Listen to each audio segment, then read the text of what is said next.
Hi everyone, আপনারা সবাই কেমন আছেন? আশা করি ভালো আছেন। তো আমিও ভালো আছি।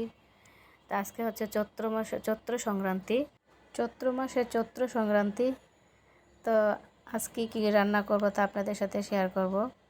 আজকে রান্না করব ডালের বড়া বানিয়ে ঢেঁড়স দিয়ে আলু দিয়ে ঝোল রান্না করব, আর মটর ডাল দিয়ে আমডাল রান্না করব, আর করলা আলু ভাজি করব।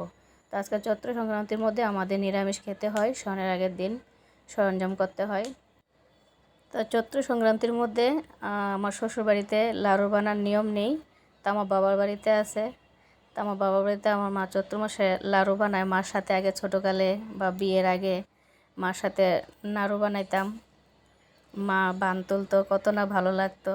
আর নীল পূজা হতো, কালী আর মহাদেব আসতো, সবাই বাড়ি বাড়ি ডোল নিয়ে আসতো আর কালী মহাদেব নিয়ে ঘোরাঘুরি করতো।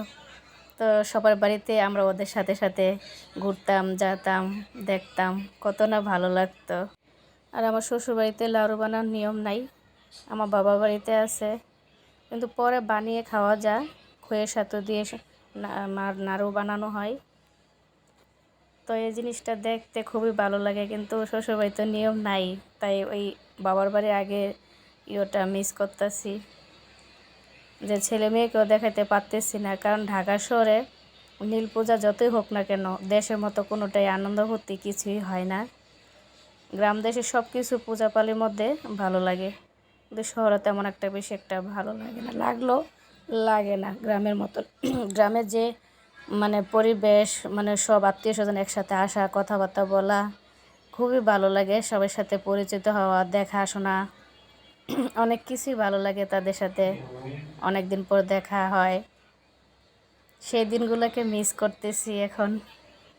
তো ছেলে মেয়েকে তো আর নীল পূজাকে দেখাতে পারলাম না, দেশে গেলে হয়তো বা দেখাতে পারতাম। কিন্তু শহরে থাকাতে ছেলে মেয়েকে আর দেখাতে কিছুই পারি নাই, কিছু শিখাইতেও পারি নাই। বোঝার আছে, শিখার আছে, দেখারও আছে, কিন্তু আমরা যেগুলো করে আসছি কিন্তু ছেলে মেয়েকে কিছুই দেখাইতে পারি নাই। এটাই খুব দুঃখ লাগলো। আজ মেয়েকে বললাম যে বাবা, জানো আমার বাবার বাড়িতে আমি আগে কি করতাম? তো মেয়েকে বললো, মা আমাকে নিয়ে চলো না মামার বাড়িতে। আমাকে এখন কি যাওয়া তো আর সম্ভব না, এই আর কি। আমাদের হিন্দুদের বাজারে যদি আম উঠেও থাকে তাও আমরা খাই না। আপনাদের সাথে কথা বলতে বলতে এই তো আমার রান্না হয়ে গেল। যদি ভিডিওটি ভালো লেগে থাকে, লাইক কমেন্ট শেয়ার করে দেবেন, পেজটাকে ফলো করে দেবেন। সবাইকে টাটা। আগামীকাল শুভ নববর্ষ, তাই অগ্রিম সবাইকে শুভ নববর্ষের শুভেচ্ছা।